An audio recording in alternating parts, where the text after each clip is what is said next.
जना ना हो कि अगर आप कोई घर का ड्रेस दे दो तो वो मे भी आगे पीछे हो जाए। ठीक हो गया, हमारे पास आपके सामने हेडर और फुटर जो है वो आ गया। नेक्स्ट चलते हैं दरमियान वाली चीज़ों में। उसके लिए आप फुटर जो है ख़त्म कर दोगे, मेन्यू भी ख़त्म कर दिया हमने। हेडर को हम यहाँ से एग्जिट कर देंगे। ये आपका हेडर आ गया, इसको हमने ख़त्म कर दिया, बना लिया। हमारी वेबसाइट पे सामने आपको नज़र आ रहा है कि ये हेडर है और ये फुटर है। अब हम जो लास्ट चीज़ है इस पेज के लिए, पेजेस पे जाएंगे। वही पेज जो हमने home as a home page default page लगाया हुआ है, उसको हम एडिट पे क्लिक करेंगे और इसका एडिट विद एलिमेंटर हम क्लिक कर देंगे, क्योंकि अब हमने जो हमारा हेडर है और जो हमारा फुटर है इसका दरमियानी हिस्सा डिज़ाइन करना है। तो इस बात है कि हम जो होम पेज होगा उसको जाके एडिट विद एलिमेंटर क्लिक कर देंगे। Edit with Elementor. अच्छा, एक और चीज़ है वो मेरे ज़हन में नहीं रही, वो वाकई बहुत इंपॉर्टेंट है कि वेबसाइट हमने रिस्पॉन्सिव भी करनी है टैबलेट और मोबाइल पे। तो उसको भी हम लास्ट पे देखते हैं। पहले आप एक दफ़ा बना लेते हो, फिर उसके बाद आप अगर अनटिल अनलेस कि आपने कोई चीज़ बार बार डुप्लीकेट ना करनी हो, क्योंकि अगर डुप्लीकेट करनी हो तो उसको एक ही दफ़ा हम हैंडल उसका टैबलेट और मोबाइल रिस्पॉन्सिवनेस एक ही दफ़ा चेक कर लेते ताकि आपका वर्क ज़्यादा ना हो। फॉर एग्जाम्पल आपने एक रो 12 दफ़ा डुप्लीकेट करनी है, तो उसके लिए आप एक ही दफ़ा एक रो बनाओगे और उसका एक ही दफ़ा टैबलेट और मोबाइल व्यू देख लोगे, फिर उसके बाद उसको डुप्लीकेट करोगे उसको रिस्पॉन्सिव करने के बाद। हेडर और हमारा जो फुटर है वो भी हम अभी देख लेते हैं। देख लें, जब हमने हेडर डिजाइन किया था कुछ नहीं था नजर आ रहा, सिर्फ हेडर डिजाइन हो रहा था। फुटर डिजाइन किया था तो तब ऊपर हेडर नजर आता है, नीचे फुटर डिजाइन हो रहा होता है। पेज पे जो आपने हेडर बना लिया वो भी नजर आएगा और फुटर भी, क्योंकि इसके दरमियान जो हिस्सा है इसको हम एडिट कर रहे हैं, इन दोनों के दरमियानी हिस्से को। स्टार्ट करते हैं जी। एक तस्वीर है बड़ी, उसके ऊपर कुछ टेक्स्ट लिखा हुआ है, नीचे छोटा टेक्स्ट लिखा हुआ है, नीचे बटन है। सिंपली हमने किस तरह डिजाइन करनी है। सबसे पहले एक रो, देखो हमारे पास ये कंप्लीट पिक्चर है ना, कंप्लीट ही है। इस क्लाइंट ने यहाँ से साइडों पे जरा पैडिंग दे दी है, लेकिन हमें कंप्लीट चाहिए। तो हम एक रो विद वन सेक्शन जो है वो ये ऐड करेंगे, ये वाली ऐड होगी हमारे पास रो। अभी जो पिक्चर है ये उसने पिक्चर का एलिमेंट नहीं लगाया, ये बैकग्राउंड पिक्चर है, रो की बैकग्राउंड पिक्चर। जैसे आपने फुटर में देखा था कि उसका बैकग्राउंड कलर था ग्रे, इसी तरह ये रो की बैकग्राउंड पिक्चर है। तो जैसे हमने कलर लगाया था बैकग्राउंड, उसी तरह पिक्चर लगाएंगे। पैकेट पे जाएंगे। ये आपकी रो की सेटिंग है, इस पे क्लिक करेंगे। स्टाइल, बैकग्राउंड टाइप क्लासिक, पहले हमने क्लासिक पे क्लिक किया था, क्लासिक करेंगे। कलर लगाएंगे तो कलर लग जाएगा, इमेज लगाना चाहेंगे तो इमेज लग जाएगी। चूज इमेज, मैंने ऑलरेडी अपलोड की हुई है इमेज, आप यहाँ से जाके कर सकते हो। कौन सी तस्वीर है भाई, ये वाली तस्वीर आ गई। इंसर्ट मीडिया,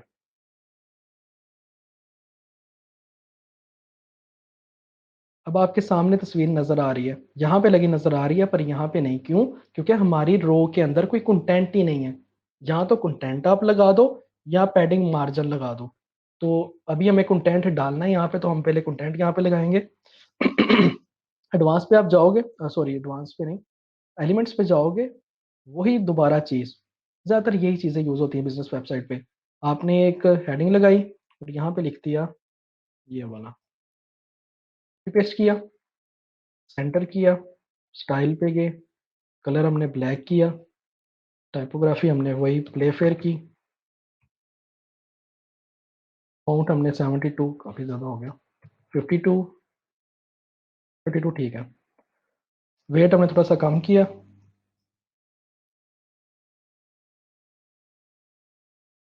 ठीक हो गया जी। और ये क्योंकि दो लाइनों में है तो वही कोड आपको याद रखना पड़ेगा, क्योंकि हेडिंग मैंने लगानी है तो वो कोड हमें याद होना चाहिए।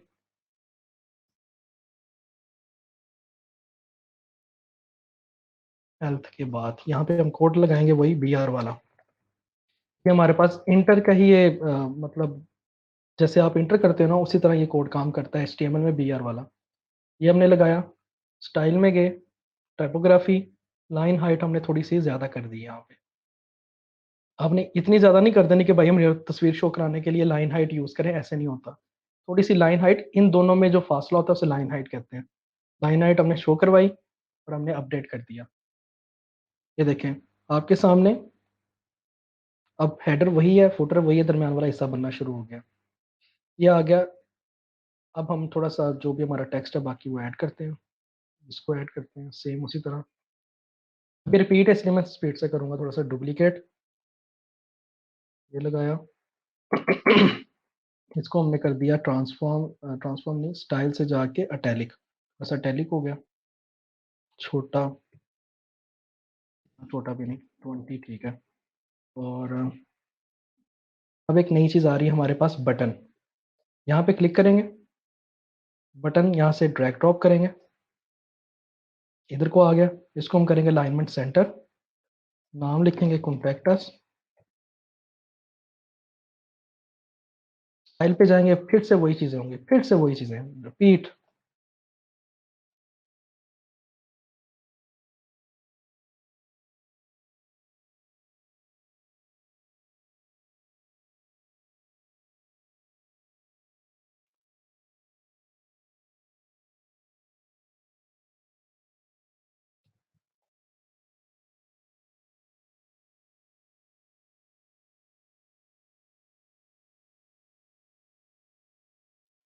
कॉन्टैक्टस हमने लगा दिया यहाँ पे।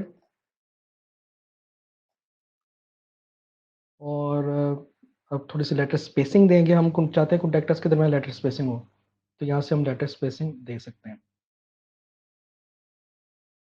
तो ये हमारा ऑलमोस्ट थोड़ा सा इस तरह का बना है। अब हम चाहते हैं कि पूरी तस्वीर हमें नज़र आए, उसके लिए हम क्या करेंगे, हम जाएंगे वही सेक्शन की सेटिंग में, ऊपर पैडिंग चाहिए हमें, नीचे पैडिंग चाहिए। यहाँ पे पैडिंग देंगे फॉर एग्जांपल हम 250 की, और 250 की नीचे, अगर ये ज़्यादा होगी तो हम देंगे 200 कर लो, और 200, ये ऊपर नीचे नज़र आ रही है। हमारी तस्वीर जो है वो सेंटर में नहीं आ रही, यहाँ पे तस्वीर सेंटर पे है, यहाँ पे नहीं आ रही। उसके लिए क्या करेंगे, स्टाइल में जाएंगे, सेक्शन के ही पोजीशन जो सी आपने रखनी है, ये पोजीशन आ गई आपकी। उसके बाद रिपीट होनी चाहिए कि नहीं, रिपीट नहीं होनी चाहिए, एक ही दफ़ा ही आनी चाहिए। और साइज आपने कवर कर देना, कवर करेंगे ना तो वो जितनी वो उसका साइज होता है पूरी रो का, उसके अंदर फिट हो जाएगी, from one end to another end. ठीक होगी। अब एक और चीज़ नोट करो, यहाँ पे थोड़ी सी तस्वीर जो है वो ग्रे आउट है, मतलब थोड़ा सा ग्रे कलर आपको नज़र आ रहा होगा यहाँ पे। तो इसको आप यहाँ पे क्लिक करोगे, यहीं पे आपके सामने ये आपका बैकग्राउंड है, और नीचे आ रहा है बैकग्राउंड ओवरले, ओवरले पे क्लिक करोगे, बैकग्राउंड टाइप क्या हो, क्लासिक, कलर क्या हो, ब्लैक कर दो। ये आपके सामने ग्रे आउट नज़र आ रहा है थोड़ा सा। और ओपासिटी क्या रखनी, अगर तो आप इसको कर दोगे 1 तो सारा गायब हो जाएगा, आपका कलर आ जाएगा। अगर आप इसको कर दो, जितना आपने रखना है उतना कर लो, आपके सामने नज़र आ रहा है, तो आप यहाँ से कर सकते हो। फॉर एग्जांपल इतना रखते हैं, इसको थोड़ा सा काम है, इतना कर देते हैं। अब आपका टेक्स्ट जो है वो ब्लैक है, इसको हम वाइट कर देते हैं, क्लिक करके वाइट हो गया, और इधर क्लिक करके वाइट हो गया। तो ये थोड़ा सा मैं चीज़ें छोड़ देता हूँ ताकि बाद में आपको पता लग जाए, ताकि हर चीज़ थोड़ी थोड़ी आपको क्लियर हो जाए। एक चीज़ हमारी रहेगी कि इन दोनों के दरमियान जो फासला है वो ज़रा कम है हमारे पास, तो यहाँ तो आप पैडिंग लगा दो, या फिर आप स्पेसर यूज़ कर लो। यहाँ से स्पेसर, ये स्पेसर का एलिमेंट है, यहाँ रखा, नहीं रखा गया, यहाँ पे रखा, और जितनी आपने स्पेस देनी है उतनी दे दो। फॉर एग्जांपल हम देते हैं 10 की बहुत है, और फिर से स्पेसर का एलिमेंट, और यहाँ पे स्पेस दे दो, 10 की काफ़ी है। ये आपके सामने यहाँ पे ज़रा ज़्यादा लग रहा है, यहाँ भी तो फिर भी ठीक है, बड़ा अपडेट करते हैं, डिस्प्ले में जाके देखते हैं, तो ये आपके सामने वो वाला इफेक्ट नज़र आ रहा है। नो डाउट मुझे एग्जैक्ट याद नहीं कि उस टाइम मैंने कौन सा ग्रे यूज़ किया था, तो थोड़ा सा ग्रे जो है वो फ़र्क है। ठीक है जी, ये हमारा हो गया हेडर। अब नेक्स्ट हमने एक चीज देखनी है, वो क्या है,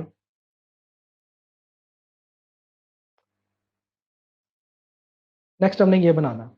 अब ये बहुत ही सिंपल है, क्योंकि जितना हमने कर लिया है, अगर आप उतनी की भी प्रैक्टिस करो तो ये इजीली बन सकता है। किस तरह, अब आप देखो आपने विजुअलाइज किस तरह करना है। अब मैंने सिखाना नहीं, आपको विजुअलाइज करवाना है। विजुअल आप इस तरह कर सकते हो, एक रो है, ये देखो, आपको एक रो ऐड करोगे, ये नीचे जाके रो, कॉलम कितने हैं, एक ये कॉलम है, दरमियान में देखो डिफरेंट, और एक ये कॉलम है, एक रो दो कॉलम, एक रो दो कॉलम ऐड किया, इसके साथ जुड़ गया। इस साइड पे बैकग्राउंड इमेज है, इस कॉलम में, इस साइड पे बैकग्राउंड इमेज है ब्लू, इमेज नहीं है, कलर है ब्लू, और उस कॉलम के अंदर सिर्फ एक हेडिंग है। सिंपली इस तरह आपने विजुअलाइज करना है। करके देख लेते हैं। अब जरा स्पीड और तेज होगी, क्योंकि आपको मैंने वो चीजें बता दी जो बार बार रिपीट हो रही हैं। इसके और इसके दरमियान स्पेस है, इसको हम कहते हैं मार्जिन दी हुई है, यहाँ स्पेसर लगा दो या मार्जिन दे दो। सॉरी, स्पेसर इस पे काम नहीं करेगी, मार्जिन चलेगा। हमने इस रो के ऊपर टॉप मार्जिन देना है, इस पर क्लिक करेंगे, एडवांस, अनटिक, 30 का टॉप मार्जिन, 30 नहीं 70, मेरे ख्याल से 70 का टॉप मार्जिन दे देते हैं।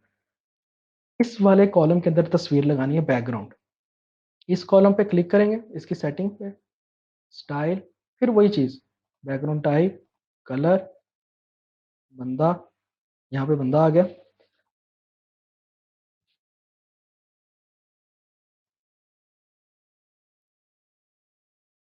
आ जाओ भाईजान, कितना टाइम लोगे।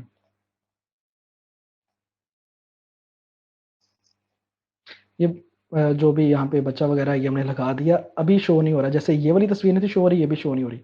अब एक चीज है कि यहाँ पे ना हमने यहाँ पे हमने कोई कंटेंट ऐड नहीं करना, तो फिर हम यहाँ पे स्पेसर लगा देंगे, स्पेसर पकड़ा, यहाँ पे ऐड कर दिया, और स्पेसर की हाइट बढ़ा दी, ये यहाँ पे इतनी हाइट हो गई, फॉर एग्जाम्पल इतना चाहिए हमें। और अभी हमें वो बच्चा नज़र नहीं आ रहा, क्योंकि जैसे हमें ये तस्वीर से ही नज़र नहीं आ रही थी, इसी तरह वो बच्चा नज़र नहीं आ रहा, हमें वही दोबारा बैकग्राउंड की सेटिंग करना पड़ेगी। यहाँ पे क्लिक करेंगे, edit column, style, centre centre, attachment कुछ भी नहीं, रिपीट, नो रिपीट, कवर, ये देखें सर, वही सेटिंग दोबारा, ये चीज़ दूसरी बार रिपीट हो रही है, वही कलर, वही मतलब तस्वीर हो गई यहाँ पे, और कवर हो गया, और सेंटर सेंटर हो गया, ये यहाँ पे आ गया। इस वाले कॉलम पे हमने क्या करना है, इस वाले कॉलम पे हमने कलर लगाना है, क्लिक किया यहाँ पे, style, background type, colour, blue colour लगा दिया, ब्लू कलर लग गया। इस वाले कॉलम पे हमने हेडिंग लगानी है, हेडिंग यहाँ से उठाई, यहाँ फेंकी, जो भी उनका ये था कॉपी पेस्ट किया, यहाँ पे लगा दिया, जहाँ पे उनका हमें चाहिए था बी आर लगाना, तो वहाँ पे हम बी आर लगा देंगे। एक दफ़ा लगाना ठीक है, नहीं तो एक दफ़ा और लगा लो। सेंटर में किया, स्टाइल में गए, कलर वाइट किया, हमने फैमिली जो है फ़ॉन्ट फैमिली वो की, यहाँ से 16 20 कर लो, 16 कर लिया। अच्छा, यहाँ पे सेंटर में नहीं है, तो इसलिए सेंटर में नहीं रखेंगे। अब एक चीज़ है कि आपके सामने ये चीज़ सेंटर में नज़र आ रही है, और यहाँ से स्टार्ट हो रही है बजाय कि यहाँ से। उसके लिए आप क्या करोगे, ये कॉलम पे क्लिक करोगे, कॉलम की सेटिंग पे, पैडिंग, और यहाँ पे आप पैडिंग दे दोगे 50 की, कि हर तरफ से कॉलम के अंदर जो भी कंटेंट होगा उसे 50 की पैडिंग कर दो। एक चीज होगी। अब हमने इसको सेंटर में लाना है, ये यहाँ पे इसको सेंटर में लाना है। इस रो पे क्लिक करो, यहाँ से लेआउट पे जाओ, यहाँ लिखा है कि आपकी जो अलाइनमेंट है वो क्या हो, मिडल, जो भी कंटेंट है वो पूरी रो में कहाँ पे प्लेस हो, मिडल पे, तो आपका कंटेंट जो है वो मिडल में प्लेस हो जाएगा। रिफ्रेश करते हैं,